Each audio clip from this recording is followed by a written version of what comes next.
Salut les trekkers, une nouvelle vidéo qui portera aujourd'hui sur mon set de cuisine et plus particulièrement sur les couteaux, fourchettes, cuillères que j'emporte en randonnée. Alors en fait, par-delà cette information sur ce que je prends, je voulais surtout vous parler de gestion du poids et la gestion du plaisir.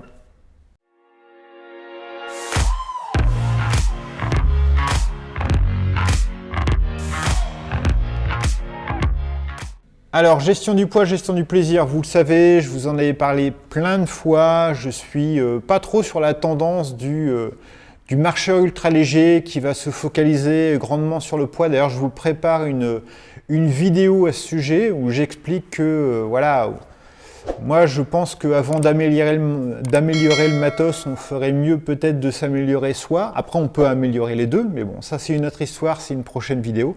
Je voulais vous parler un petit peu de ce que j'utilisais. Alors, ce que j'utilisais avant, je vais vous montrer ça. Avant, j'avais cet Opinel comme couteau de rando.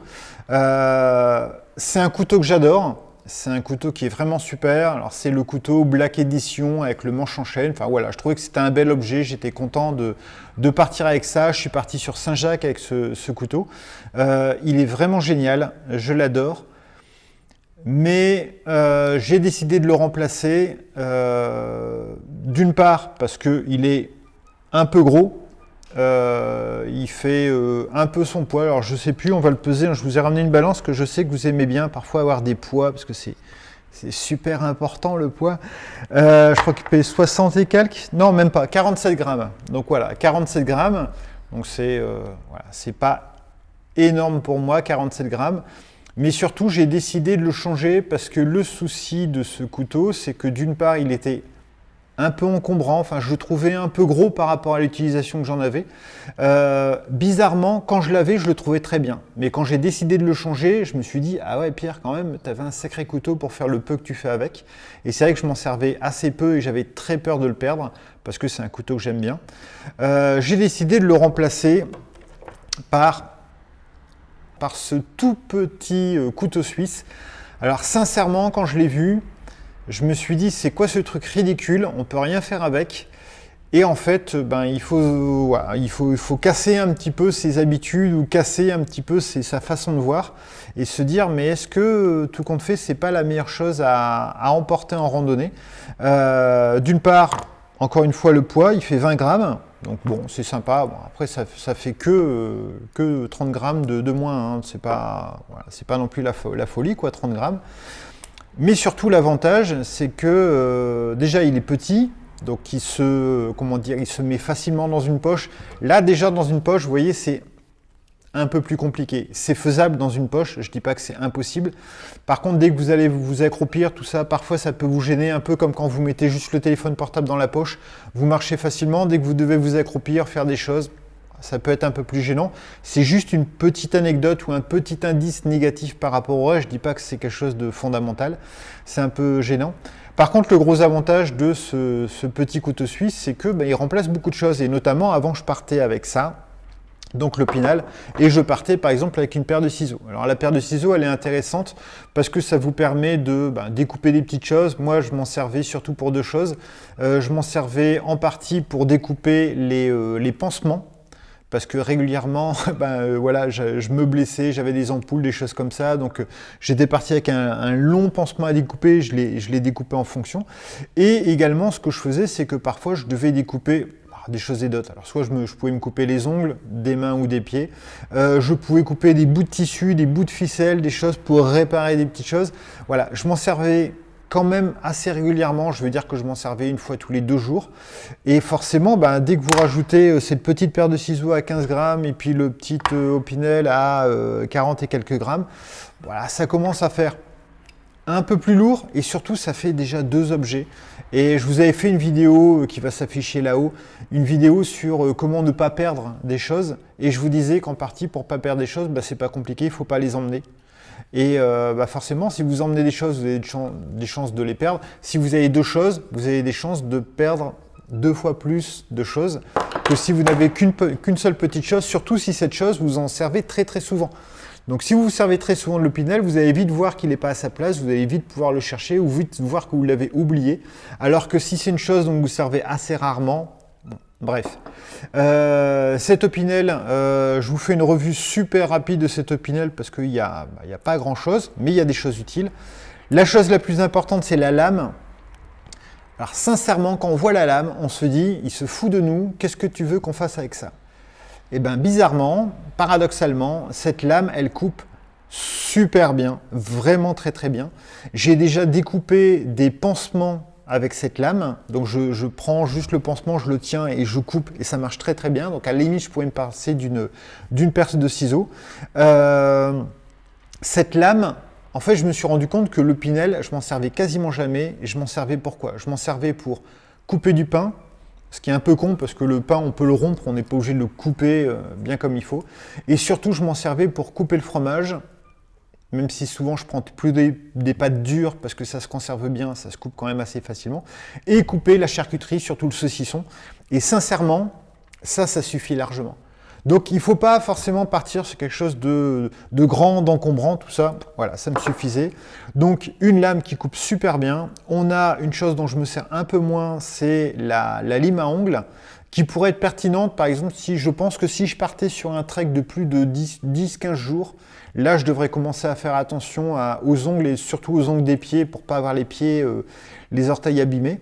Mais il y a ce petit embout qui est une sorte d'embout tournevis qui peut aussi être pratique, soit pour tourner les vis, soit pour aller faire un petit peu levier sur des choses qu'on veut enlever. C'est un bout de métal un peu dur qui peut permettre de réparer certaines choses. Ça, c'est anecdotique, mais c'est pas mal.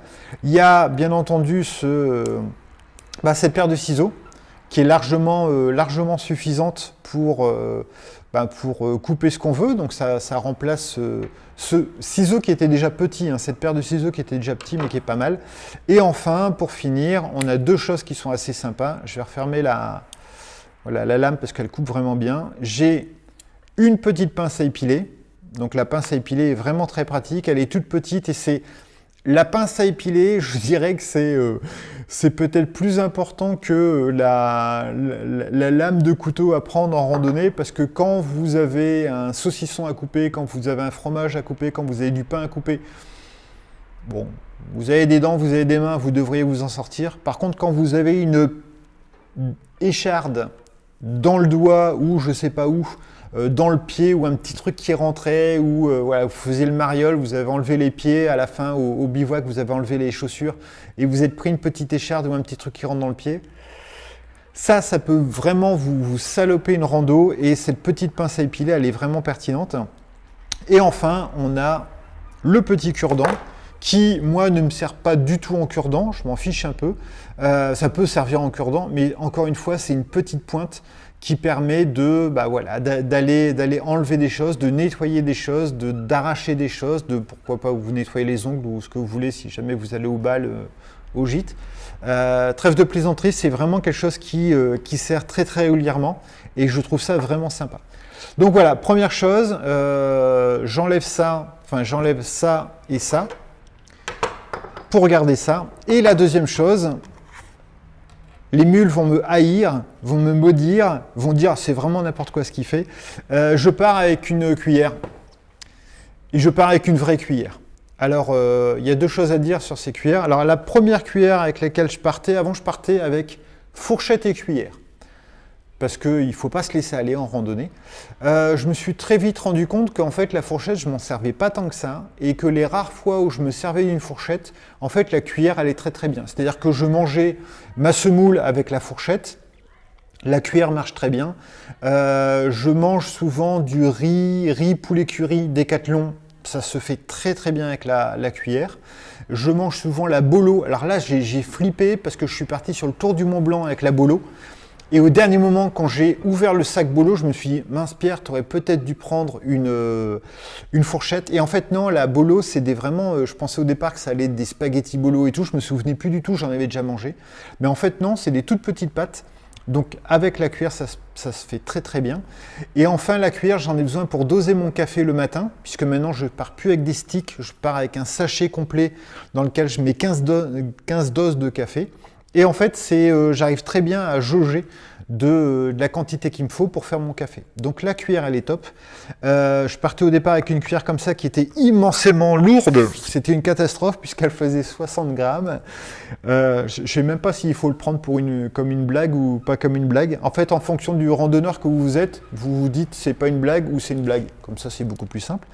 Je l'ai changé par une plus petite cuillère, un peu moins lourde, qui cette fois-ci fait 39 grammes, c'est super. D'un coup, j'ai plus mal au dos parce que c'est beaucoup plus léger. Et je suis arrivé sur une cuillère qui est le bon compromis, puisqu'elle fait quasiment la même taille que celle d'avant. Mais celle-ci, par contre, elle est un peu plus légère, 24 grammes, 25 grammes, voilà. Encore une fois, vous le savez, moi le poids, c'est pas l'élément primordial. Je fais attention à mon poids, je fais attention à ce que mon sac à dos ne soit pas trop lourd. Mais encore une fois, j'ai une vidéo sur laquelle je vais essayer d'apporter une autre vision sur la notion de poids et la notion d'être focalisé sur ce poids à tout prix. Et moi, en fait, voilà, j'essaie d'avoir quelque chose d'assez léger sans être la chose primordiale. Vous allez me dire, Pierre, tu pourrais prendre une cuillère, j'allais dire Décathlon, mais non, parce que leurs cuillères, elles sont trop lourdes. Tu pourrais prendre une cuillère Citrus Summit, qui est en plastique et qui est très légère. Je crois qu'elle fait 12 grammes. Donc oui, je pourrais prendre une cuillère. En plus, elle n'est pas très chère. Je crois qu'elle est à 4 €. Donc oui, je pourrais prendre une cuillère pour gagner 12 grammes, 13 grammes. Ce serait vraiment, ça changerait ma vie. Même si j'en prenais 10, ça ferait 130 grammes, ça changerait ma vie. Oui, je pourrais le faire. Je pourrais même prendre une cuillère en bambou, parce que voilà, les cuillères en bambou sont très très légères. Mais je vous avoue que dans mon travail, on se fait très souvent livrer à manger. Et à chaque fois que j'ai une cuillère en plastique et à chaque fois que j'ai une cuillère en bambou, à chaque fois je me dis, test, j'essaye de manger avec ça. Et tout de suite, je me retourne, j'ouvre mon petit tiroir, je prends mes couverts et je mange avec du métal. C'est une affaire de goût. Et sincèrement, je préfère avoir 12 grammes de plus et manger en ayant une bonne sensation dans la bouche, plutôt que de me taper 12 grammes de moins et avoir du plastique ou du bambou. Alors je sais que certains d'entre vous adorent le bambou, adorent le plastique. Je trouve ça génial, encore une fois, c'est très très bien, hein, mais j'y arrive pas. Et en fait, je prends du plaisir là-dessus. Et pour finir, donc le combo, hein, c'est voilà, le couteau suisse et la petite cuillère. Pour finir, je voulais surtout comment dire, éveiller un petit peu, alors soit les esprits, soit parler de ma façon de faire et savoir si vous, c'est pareil. Est-ce que vous avez des choix dans votre sac à dos qui sont des choix qui ne sont pas pertinents en termes de poids, mais qui sont pertinents en termes de confort ou de plaisir? J'ai discuté sur un forum avec des gens qui étaient partis avec un sac de 14 ou 15 kilos. Et je discutais avec la personne en disant 14-15 kilos, ça commence peut-être à faire un peu lourd encore en fonction du poids de forme et du poids de corps de la personne. Et la personne disait oui, mais j'avais envie d'être bien, j'avais envie d'être confortable et tout. Et je trouve que c'est un élément qui est hyper important. Donc est-ce que vous, également, dites-moi, est-ce que vous avez sur certaines choses fait des compromis en disant un peu ce que j'avais fait avec l'Opinel, hein. Je pense que sur le GR65, quand j'étais parti avec, je vous avais dit oui, je sais, c'est gros, c'est lourd et tout, mais j'ai envie de me faire plaisir et j'ai envie de couper mon saucisson et d'être content. Et c'est vrai que quand je le faisais, j'étais super content. Paradoxalement, je suis encore content quand je le fais avec ça. Je suis plus content quand je le fais avec ça. Mais voilà, j'ai trouvé un bon compromis.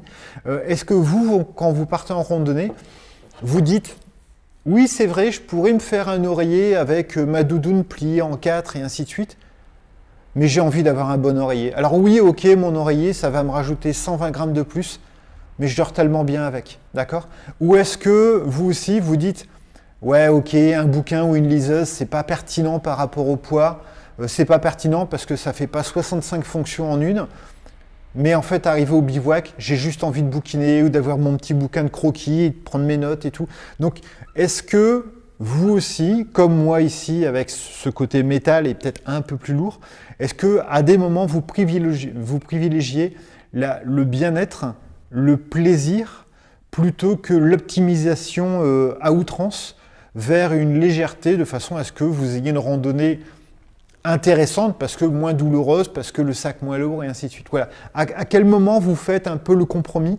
Est-ce que vous vous accordez 2-3 petites choses qui vont vous faire plaisir, même si c'est pas pertinent? Je vous attends en commentaire, ça m'intéresse énormément. Dites-moi ce que vous pensez de mon super combo cuillère et couteau suisse. Et on se retrouve bientôt. À bientôt.